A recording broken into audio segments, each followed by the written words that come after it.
Hello students, मेरा नाम है अरविंद शर्मा। ब्रूडोज नॉलेज सेंटर में आपका स्वागत है। आज हम आईआईटी का ट्रिग्नोमेट्री का सेक्शन स्टार्ट करने वाले हैं। ट्रिग्नोमेट्री में हालांकि दो क्लास में आता है, 11th में भी और 12th में भी। और 11th में आपको ट्रिग्नोमेट्री के बहुत सारे पार्ट में देखने को मिलता है, जैसे कि trigonometric ratio. Trigonometric ratio actually triangular property के आधार पर है, साइन थीटा जो परपेंडिकुलर अपॉन बेस के आधार पर इसमें क्वेश्चन बनते हैं। और इसके अलावा जो इसमें साइन थीटा की वैल्यूज होती हैं 1/2 √3/2 sin 60 और 90, इन सब वैल्यूज के आधार पर इसमें क्वेश्चन बनते हैं। इसके अलावा आपको sin square theta plus cos square theta equals to 1 एक नॉर्मल रेशियोज के आधार पर क्वेश्चन देखने को मिलेंगे। रेशियोज का मतलब कि sin theta cos theta tan theta इन सब के आधार पर इनके जो रिलेशन बनता है, बिल्डअप होता है, उसके आधार पर क्वेश्चन देखने को मिलेंगे।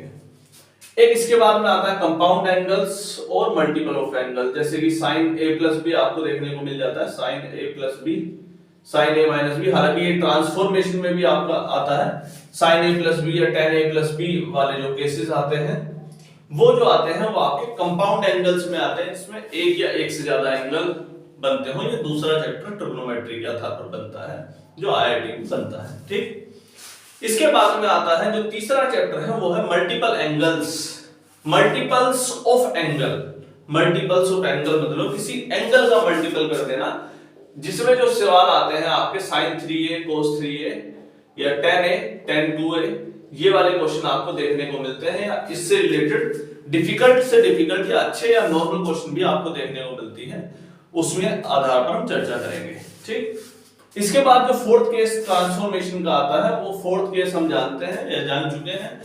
हमने इसमें जो बुक में दे रखा है वो sin c plus sin d करके आपका केस दे रखा है, या cos x plus cos y करके जो फॉर्मूले दिए हुए हैं, उनके आधार पर जो भी अच्छे से अच्छे क्वेश्चन बनते हो उस पर हम चर्चा करेंगे।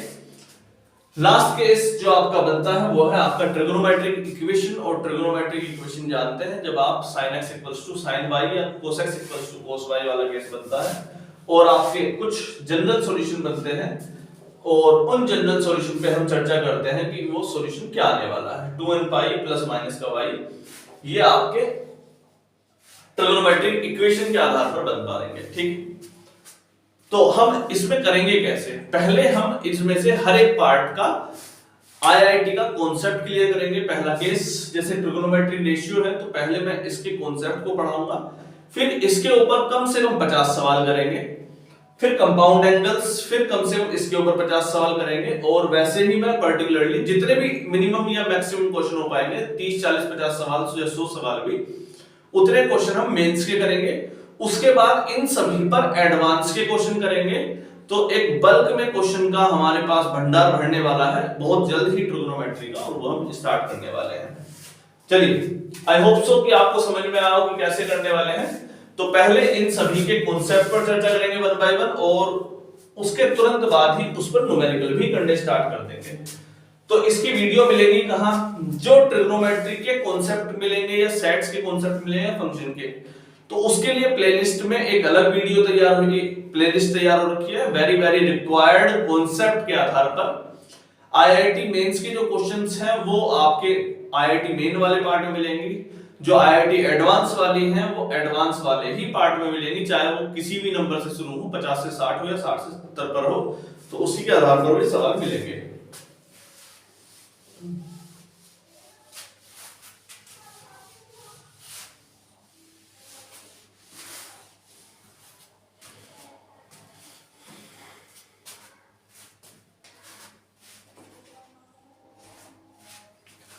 हम क्या जानते हैं, एक आपने एक सर्कल है और उस सर्कल के पास एक रेडियस है,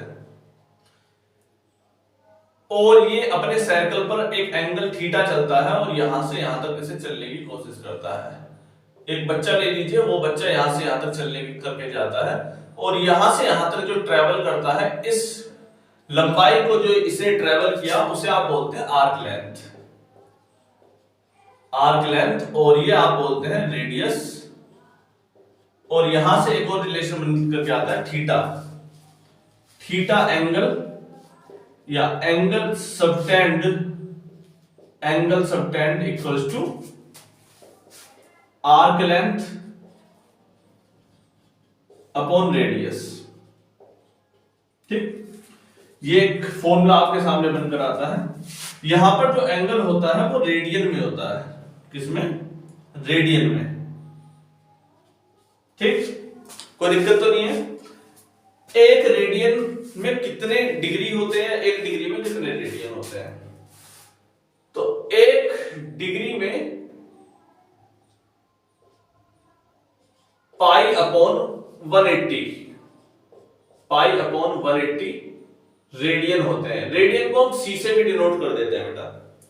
और एक रेडियन में 180 अपॉन पाई डिग्री होती है। ठीक, इसके बाद जो एंगल निकाला जाता है वो मिनट में और सेकंड में भी निकाला जाता है। जैसे कि एक मिनट में, मिनट को ऐसे दिखाते हैं, कितने सेकंड होते हैं? 60 सेकंड होते हैं, 60 सेकंड।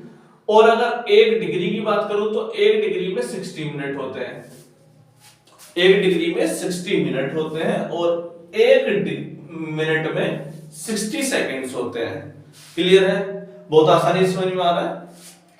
आगे बढ़ते हैं। ये हमारा डिग्री और रेडियन का केस है।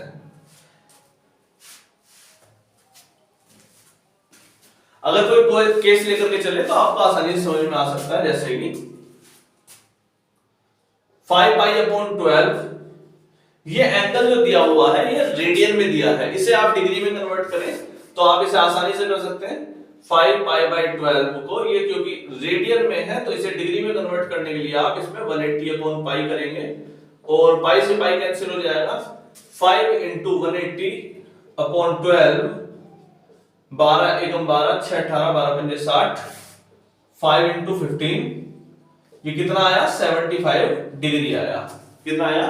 75 डिग्री। और अगर इसी की जगह इसका उल्टा करें कि आपको 75 डिग्री दिया हुआ है और 75 डिग्री को आपको रेडियन में बदलना है तो आप कैसे कन्वर्ट करोगे? 75 into 180 upon pi, 180 upon pi. Pi की वैल्यू आप आसानी से रख सकते हैं। अगर सॉरी उल्टा कर दिया हमने, पाई अपॉन 180 करेंगे बेटा। डिग्री में तो ये है पाई अपॉन 180 डिग्री, तो 5 से काट दीजिए, 5 15 75, 5 दिया 15, 3 5 30, और कर सकता है 3 से कर सकता है, 3 से 12, 3 से 5, तो कितना आंसर आया? 5 पाई बाई 12, ये रेडियन में आंसर आया। ठीक, तो जो आपका सॉल्यूशन है वो कैसे भी आ सकता है। आप इसको इसमें कन्वर्ट करने के लिए 180 अपॉन पाई से मल्टीप्लाई कर रहे हैं और डिग्री को रेडियन में बदलने के लिए 5 पाई बाई 12 से मल्टीप्लाई कर रहे हैं। कोई दिक्कत तो नहीं है? जल्दी देखिए।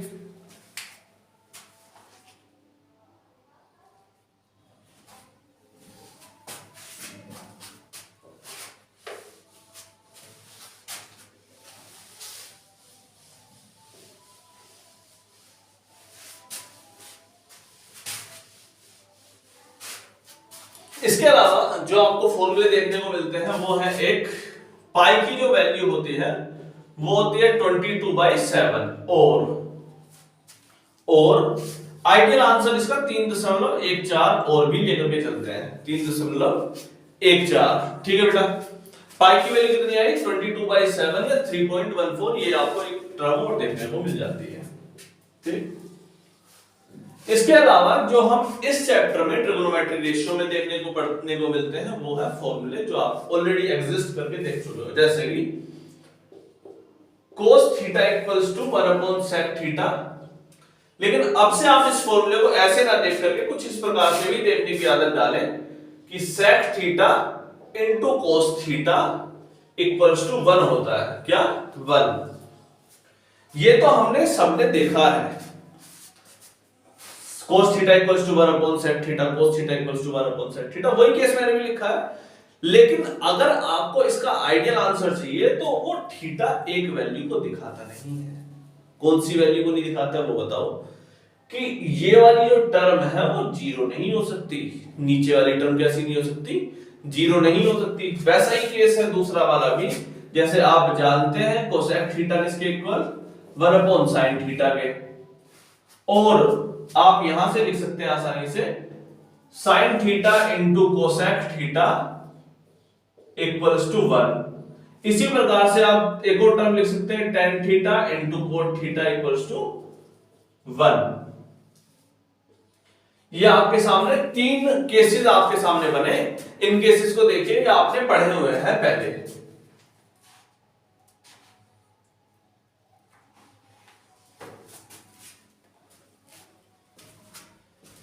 इन तीनों केसेस में जानने वाला विषय क्या है, वो ये है कि जब आपका नीचे वाला साइन थीटा 0 होगा, उस केस में ये कैसा हो जाएगा, इनफाइनाइट। और इनफाइनाइट को हम कैसा मानते हैं, शुभ नहीं मानते अपने लिए, तो ये कैसा हो गया, अनडिफाइंड वाला केस हो गया। तो साइन थीटा वाले इस केस को वेरीफाई हम हमेशा करते हैं। इसका डोमेन भी सब कुछ ठीक है, लेकिन समस्या कहां है, हम थीटा की एक वैल्यू नहीं लेंगे। कौन सी नहीं लेंगे, एन पाई। याद रखेंगे बेटा, sine theta equals to cos theta, cosec theta equals to 1 upon sine theta, कोई दिक्कत नहीं है।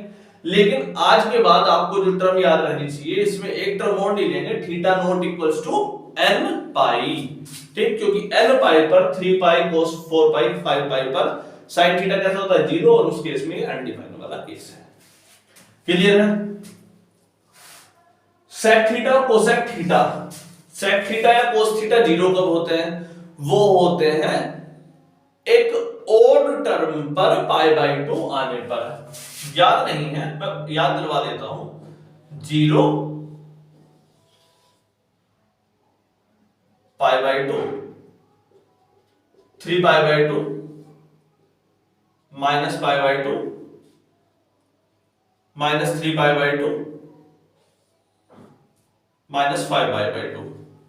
तो जब ये ओड वाले केस आ रहे हैं, कौन से वाले, ओड वाले केसेस आ जा रहे हैं, ओड वाली टर्म मतलब 3 π/2 5 π/2 7 π/2, उस केस में कोस थीटा कैसा आ रहा है, वो 0 आ रहा है। तो आप यहां पर थीटा सब कुछ ले सकते हैं, एक्सेप्ट क्या नहीं ले सकते हैं, एक ओड टर्म पर, यानी कि 2n+1 टर्म पर π/2 का प्रोडक्ट ना हो तब। कोई दिक्कत तो नहीं है, कंफर्म है, आसानी से समझने वाला विषय है। tan थीटा और कोट थीटा, tan थीटा कब होता है, 0, बताओ जरा इनमें से कोई भी 0 कब होता है। tan थीटा का केस शायद आप भूल गए हो, tan 0 पर होता है 0, और ये रहा π/2 का केस, ये पाई का, ये 3 π/2 का, ये 2 पाई का, और ये 5 π/2 का। ठीक है बेटा, ये कुछ इस प्रकार से कर्व जा रहा होता है, कैसे, ऐसे।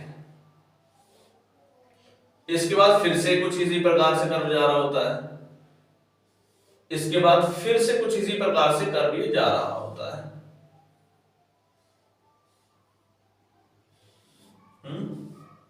कुछ इस प्रकार से कर्व जा रहा होता है साइन थीटा का। यहां पर थोड़ा अच्छे से बनाएंगे, ठीक से बना लीजिएगा। ठीक, इस कर्व को ठीक से देखो, tan थीटा 0 कब हो रहा है।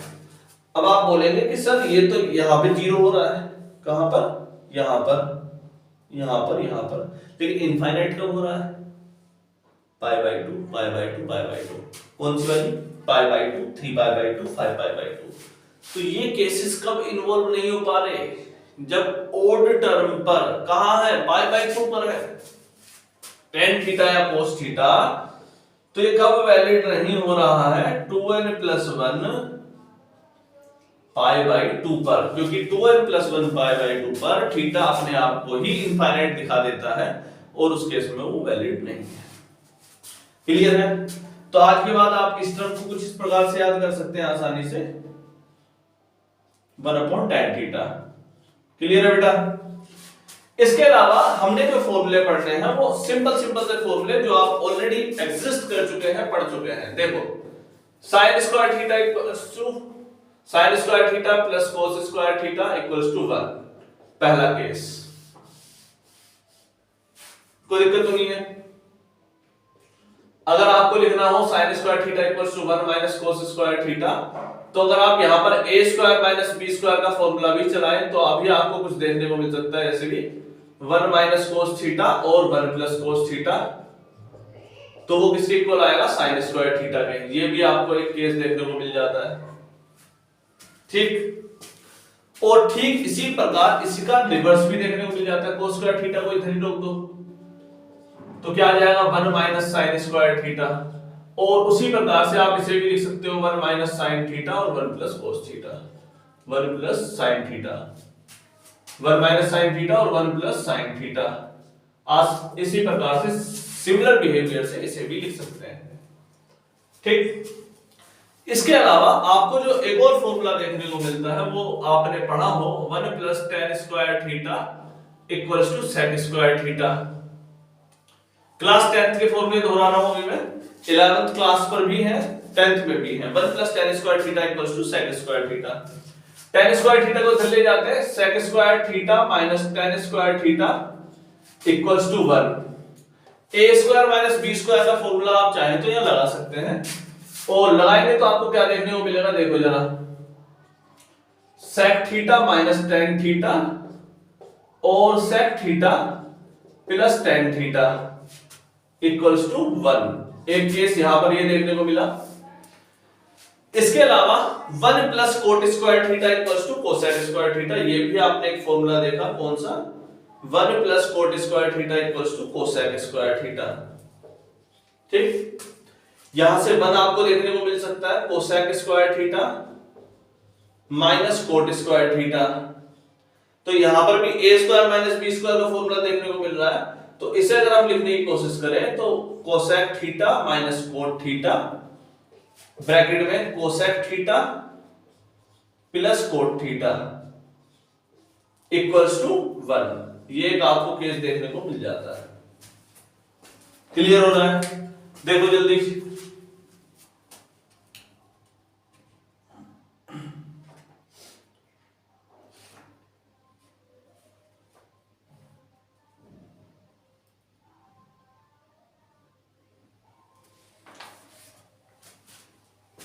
आगे बढ़े।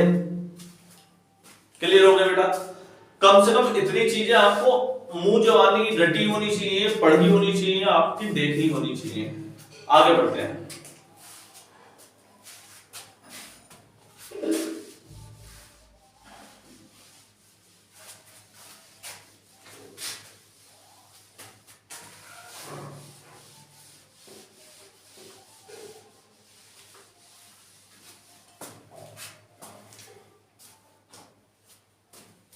हमने कौन कौन से कर्व बना लिए?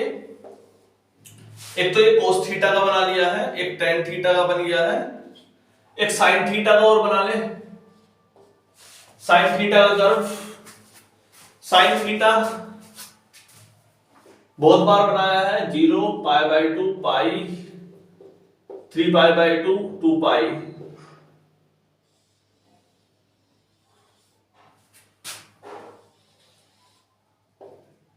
Minus pi by 2 minus pi, minus 3 pi by 2 minus 2 पाई। ठीक, ये आपका साइन थीटा कर्व बना। हम किस चीज पर चर्चा करना चाहते हैं? अब हम इनकी रेंज पर चर्चा करना चाहते हैं। किस पर? रेंज पर या डोमेन पर चर्चा करना चाहते हैं। हालांकि हम 11th क्लास की वीडियो में ऑलरेडी कर चुके हैं, स्टैंडर्ड फंक्शन वाले पार्ट में ऑलरेडी इस चीज को बहुत विस्तार में चर्चा कर चुके हैं। लेकिन क्योंकि ट्रिगोनोमेट्री अपने आप में एक मिसाल का विषय है, तो इसकी शुरुआत में ऐसा ना हो कि कुछ छूट जाए, तो इसीलिए हम इस पर फिर से चर्चा कर रहे हैं। तो साइन थीटा को आपका कर्व आसानी से देखने को मिल सकता है, और इस कर्व में देखना क्या है फ्रेंकली देखते हैं। ये कर्व उल्टे हाथ की तरफ भागे जा रहा है और सीधे हाथ की तरफ भी भागे जा रहा है। तो साइन थीटा के केस में जो इसकी डोमेन होगी, क्या डोमेन होगी और एक रेंज होगी। डोमेन आपको नजर आई कि डोमेन माइनस इनफाइनाइट से प्लस इनफाइनाइट तक भागे चला जा सकता है। कहां से? माइनस इनफाइनाइट से प्लस इनफाइनाइट तक। और रेंज कहां से कहां तक है? रेंज देखो, वाई एक्सिस पर रेंज नजर आती है ना, वाई एक्सिस पर रेंज जो नजर आती है वो -1 से +1 तक जा रही है, -1 से +1 तक। क्लियर है? तो रेंज है -1 से +1 तक। कोस थीटा पर चर्चा करो। कोस थीटा की डोमेन देखो, कर्व कैसे जा रहा है, शो वहां से यहां तक भागे जा रहा है, कोई दिक्कत तो नहीं है। कोस थीटा की डोमेन -∞ से +∞ तक जा रही है। और रेंज कहां से कहां तक जा रही है? रेंज इसकी देखो -1 से 1 तक, फिर से कहां से कहां तक? -1 से 1 तक। ठीक, tan थीटा पर चर्चा करो, tan थीटा पर चर्चा करो, कहां से कहां तक इसकी डोमेन जा रही है? ये -∞ से +∞ तक जाने की कोशिश कर रहा है, लेकिन कुछ जगहों पर ये अपने आप को वैलिड नहीं दिखा पा रहा है। किन जगहों पर वैलिड नहीं दिखा पा रहा है वो देखते हैं। देखो, जब ये जैसे ही π/2 वाले केस पर जाता है तो ये बस इनफाइनाइट तक जाने की कोशिश करता है, यहां पर भी इनफाइनाइट तक जाने की कोशिश करता है। इस तरह देखो, इनफाइनाइट पर जाने की कोशिश कर रहा है, मिल नहीं रहा है, यहां पर भी इनफाइनाइट जाने की कोशिश कर रहा है। तो जब ये एक ओड टर्म के π/2 पर जाता है, जैसे कि π/2, 3π/2, 5π/2, उस केस में जो tan थीटा है वो इनफाइनाइट पर जाने की कोशिश कर रहा है, लेकिन ये हो नहीं पा रहा है कुछ भी। तो ये एक्चुअली केवल π/2 वाली टर्म पर वैलिड नहीं है, बाकी सब पर है। तो इसकी जो डोमेन आ रही है -∞ से +∞, एक्सेप्ट 2n + 1 π/2, यानी कि इसकी जो डोमेन आई वो क्या आई? रियल नंबर आई, एक्सेप्ट 2n + 1 π/2। रेंज बताओ कहां से कहां तक आ रही है? रेंज देखो, रेंज कहां से कहां तक? नीचे से ऊपर भागे चली जा रही है, मतलब कहां से? -∞ से +∞ तक है रेंज। रेंज कहां से कहां तक? -∞ से +∞ तक। देखो क्लियरिटी आ गई कि नहीं आई? क्लियर हो गया? पक्का?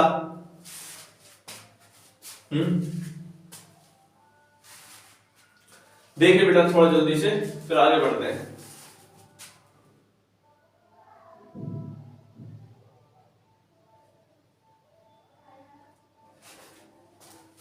हाँ बेटा, अगर आप चाहें तो tan थीटा की मदद से cot थीटा का भी कर्व आसानी से बना सकते हैं। tan थीटा और cot थीटा में कोई खास फर्क नहीं है।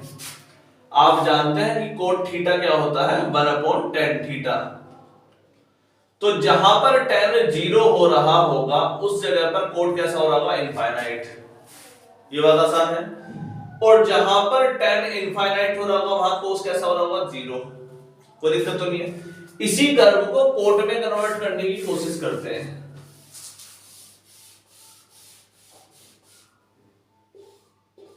ये लीजिए, ठीक, ये एंगल 0 दिखाई दे रहा है, यहां पर बन ही रहा होगा। अच्छा बनाओ जरा, 0 π/2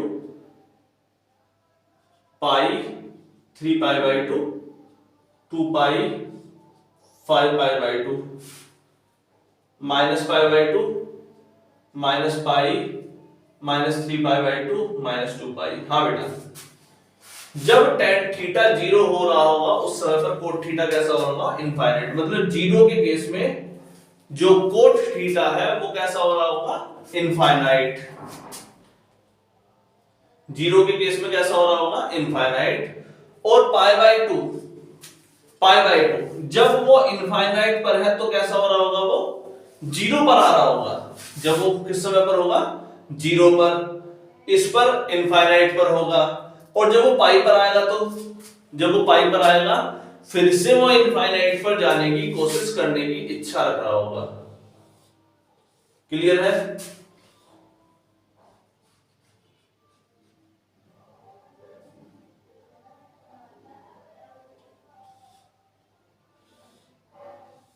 तो इस प्रकार का कर्व लगभग इसका अपोजिट बनता है, बस वैल्यू बदल जाती है कि ये कहां पर इनफाइनाइट पर जा रहा है। 0 पाई 2 पाई 4 पाई 6 पाई 3 पाई 0 पाई 2 पाई 3 पाई 4 पाई 6 पाई, इस प्रकार से ये उन पाई वाली मल्टीपल पर इनफाइनाइट पर जा रहा होगा। क्लियर है? तो cot थीटा की जो डोमेन बनी वो -∞ से +∞ पर है, एक्सेप्ट कहां पर वैल्यू नहीं दिखाएगा? बस ये पाई वाली टर्म पर, n पाई, n की वैल्यू 0 तो पाई n × 0। देखो n पाई का मतलब क्या? n की वैल्यू 0 रखी, 0 × पाई 0, वैलिड नहीं हूं मैं एन पाई पर। कहां पर? एन पाई पर, एक्सेप्ट एन पाई। तो कोट थीटा की डोमेन क्लियर हो गई। रियल वैल्यू दिखाएगा एक्सेप्ट एन पाई के, जहां पर एन बिलोंग करना चाहिए एक इंटीजर से। यहां पर भी लिख दो बेटा, एन बिलोंग करना चाहिए एक इंटीजर से, ठीक। और इसकी रेंज कितनी दिखा रहा होगा? रेंज दिखाएगा ये माइनस इनफाइनाइट से प्लस इनफाइनाइट तक रियल नंबर, ठीक। रेंज में तो कोई दिक्कत नहीं है, माइनस इनफाइनाइट से प्लस इनफाइनाइट तक ऊपर तक कर्व सीधा जा रहा है, उसमें कोई हमें समस्या नहीं आ रही है, ठीक। तो साइन थीटा का डोमेन रेंज देखा, कोस का देखा, टेन का देखा, कोट का देखा। बचा क्या? सेक और कोस। सेक बचा,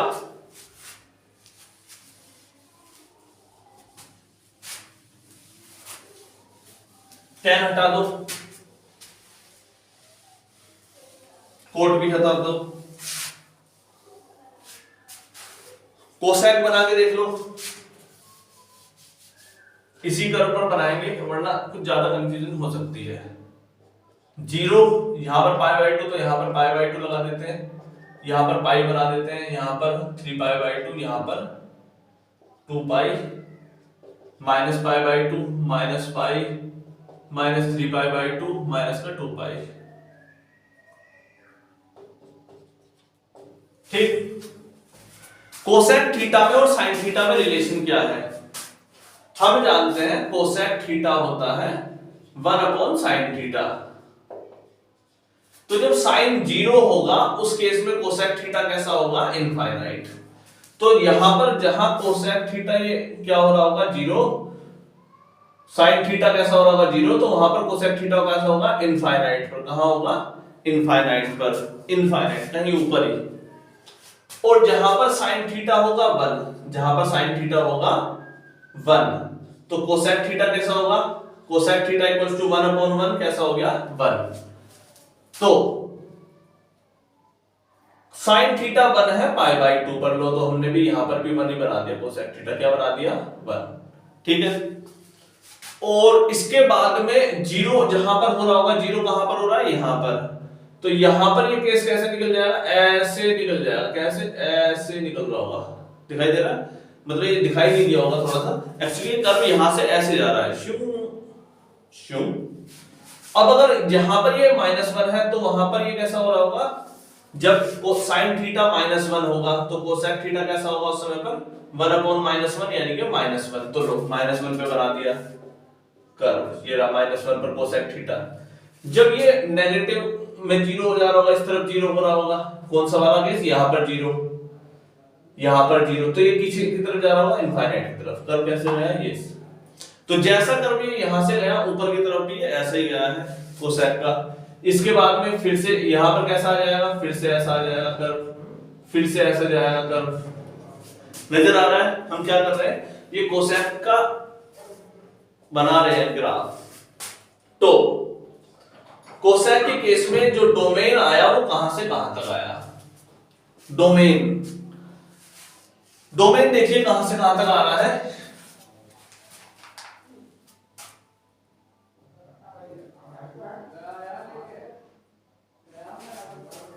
हाँ बेटा, कोसेक के केस में डोमेन कहां से कहां तक आ रहा है?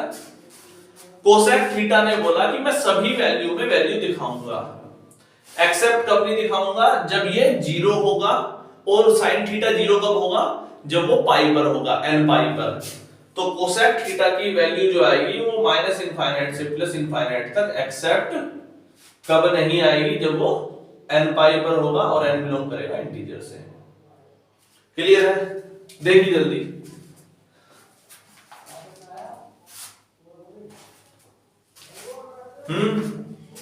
क्लियर हो गया बेटा? तो इसकी वैल्यू क्या है? रियल नंबर एक्सेप्ट n पाई, जब n बिलोंग करेगा इंटीजर से, पहला केस। और अगर इसकी रेंज पर चर्चा करें तो रेंज कहां से कहां तक जा रही है इस कर्व की? देखो रेंज इस कर्व की माइनस इनफाइनाइट से इनफाइनाइट तक जा रही होगी। कहां से? माइनस इनफाइनाइट से इनफाइनाइट तक। लेकिन माइनस इनफाइनाइट से गया, कहां तक गया? जूम -1 तक। कहां तक गया? -1 तक। -1 से 1 तक कुछ नहीं दिखाई दे रहा, दिखाई दे रहा है? -1 से 1 तक तो कुछ दिखाई नहीं दे रहा, कर्व है ही नहीं यहां से यहां तक, तो -1 से 1 तक कोई कर्व ही नहीं है एक्चुअली कोसेक थीटा का। तो -1 तक, माइनस इनफाइनाइट से -1 तक यूनियन, फिर 1 से इनफाइनाइट तक, ये क्या आ गई, इसकी रेंज आ गई, किसकी, कोसेक थीटा की रेंज क्या आई, -इनफाइनाइट से -1, और रेंज आई आपकी -इनफाइनाइट से -1 और 1 से इनफाइनाइट, ये आपकी रेंज आ गई कोसेक थीटा की। इसमें सेक थीटा के केस में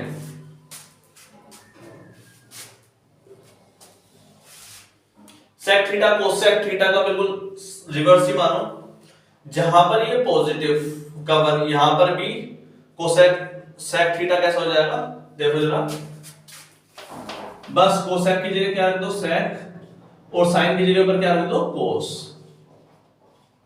कोसेक की जगह पर रख दो सेक, और साइन की जगह पर क्या रख दो कोस। तो कोस थीटा जब 0 हो रहा होगा तो ये कितना हो रहा होगा, sec theta infinite. Cos theta जब +1 हो रहा होगा तो +1, सेक कोस थीटा जब -1 हो रहा होगा तो सेक थीटा -1। तो कोस थीटा जब +1 है तो सेक थीटा भी +1। जब कोस थीटा 0 हो रहा होगा तब उस समय पर सेक थीटा कैसा हो रहा होगा, इनफाइनाइट। कैसा, इनफाइनाइट। तो कर्व कुछ इस प्रकार से भागेगा, भागता जा रहा है, ये देख रहा है। तो अगेन जब ये -1 होगा कोसेक थीटा, तो उस केस में कैसा होगा, -1 लो, फिर से हमने -1 ही बनाया ना। जब कोस थीटा -1 तो सेक थीटा भी -1, लेकिन -1 से बाद में यहां पर तो ये 0 पर मिलेगा, और जब ये 0 पर मिल रहा होगा उस समय पर सेक थीटा को कहां पर होना चाहिए, इनफाइनाइट पर, तो हमने फिर से इनफाइनाइट भेज दिया। फिर ये आया 1 पर, देखो 2 पाई पर, फिर से 1 पर आया, तो हमने लो, हमें क्या दिक्कत है, 1 पर भेजते हैं, लो ठीक। तो सेक थीटा के केस में एक बात तो क्लियर नजर आ गई कि जब ये है कौन से वाले केस पर, π/2, 3π/2, 5π/2 वाले केसेस पर है, तो उस केस में वो इनफाइनाइट पर है। कहां पर, इनफाइनाइट पर। तो सेक थीटा की रेंज डोमेन आई -इनफाइनाइट से इनफाइनाइट एक्सेप्ट 2n+1 पाई, जहां n बिलोंग करेगा इंटीजर से, ठीक है बेटा, 2n+1 पाई जहां n बिलोंग करेगा इंटीजर से। और इस केस में जो रेंज आएगी वो रेंज आएगी कहां से कहां तक, -इनफाइनाइट से -1 और 1 से लेके इनफाइनाइट तक। कहां से कहां तक, -इनफाइनाइट से -1 और 1 से इनफाइनाइट तक। -इनफाइनाइट से -1 यूनियन 1 से इनफाइनाइट तक हमारे इस केस की क्या आ गई, रेंज आ गई। दिखाई दे रहा है, क्वेश्चन नजर आया। तो हमने सभी केसेस के ग्राफ पर चर्चा करी, इसके अलावा उसकी डोमेन और रेंज पर भी चर्चा करी है। क्लियर हो गया बेटा, चलो तो अच्छी बात है, हो गया है। तो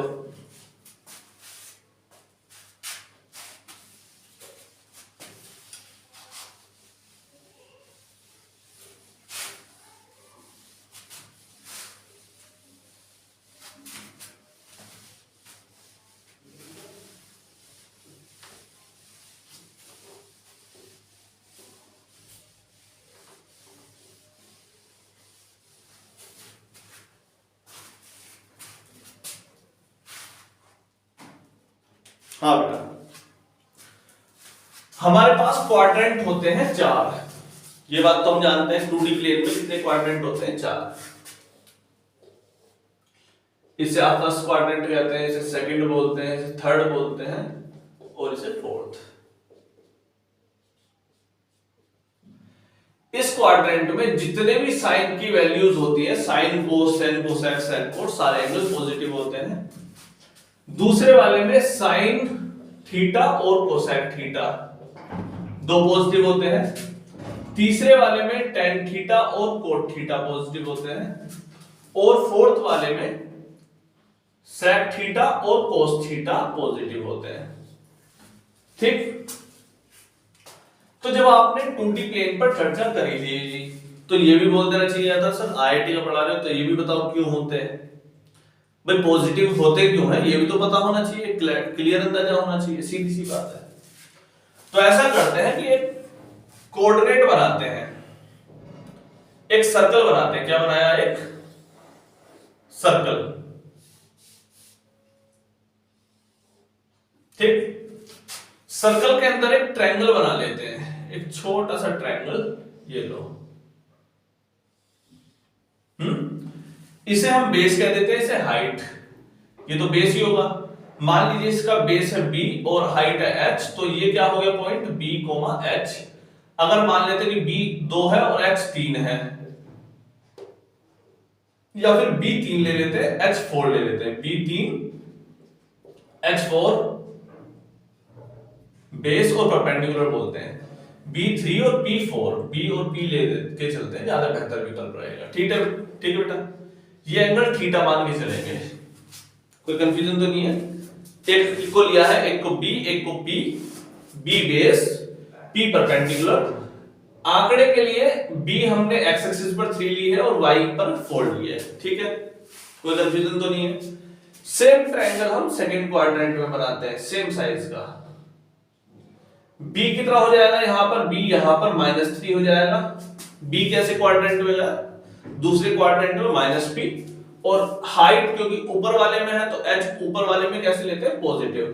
तो ये क्वाड्रेंट बना आपका b, p, या जिसे आप बोलेंगे -b, p, या फिर -3, 4।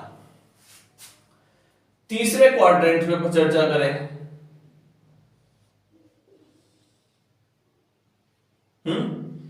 b कैसा है? माइनस का, और p कैसा है? वो भी माइनस का। तीसरे क्वाड्रेंट में -b और -p, या फिर इसे बोलेंगे आप -3 और -4। तीसरा क्वाड्रेंट हो गया तैयार। फोर्थ क्वाड्रेंट में भी सर्कल को जो बना ही रहे हैं तो तैयार कर लेते हैं। फोर्थ क्वाड्रेंट में x एक्सिस कैसी होती है? पॉजिटिव, और y कैसी होती है? नेगेटिव। कोई दिक्कत तो नहीं है। x एक्सिस b और y एक्सिस आपकी माइनस का p, यानी कि 3, -4, ये क्वाड्रेंट का पॉइंट आया। 4 क्वाड्रेंट आ गए।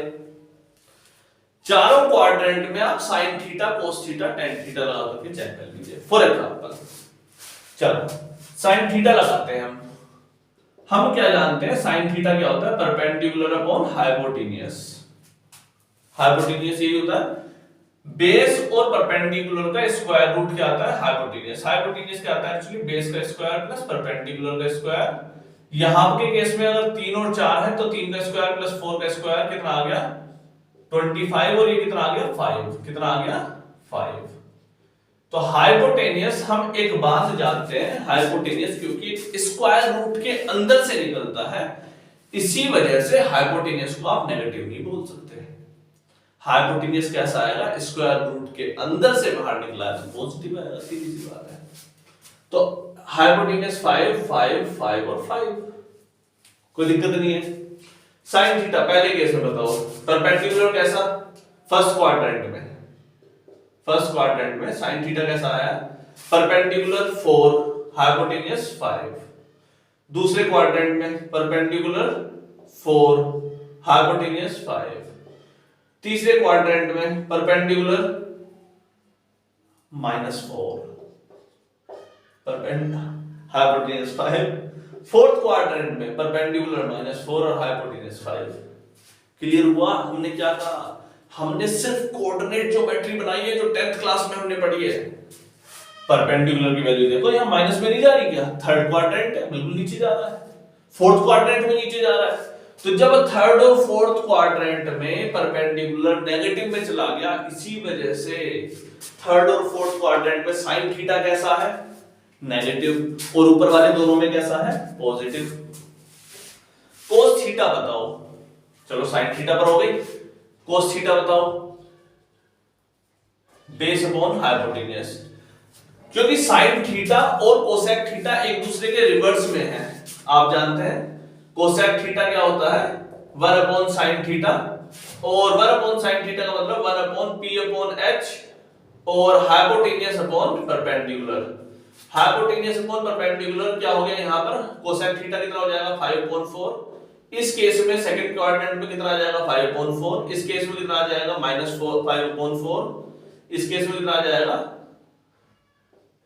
5/-4। क्लियर है? इसी वजह से फर्स्ट और सेकंड क्वाड्रेंट में कोसेक थीटा पॉजिटिव, बाकी दोनों में नेगेटिव, क्योंकि वो साइन थीटा का रिवर्स ही होता है एक्चुअली।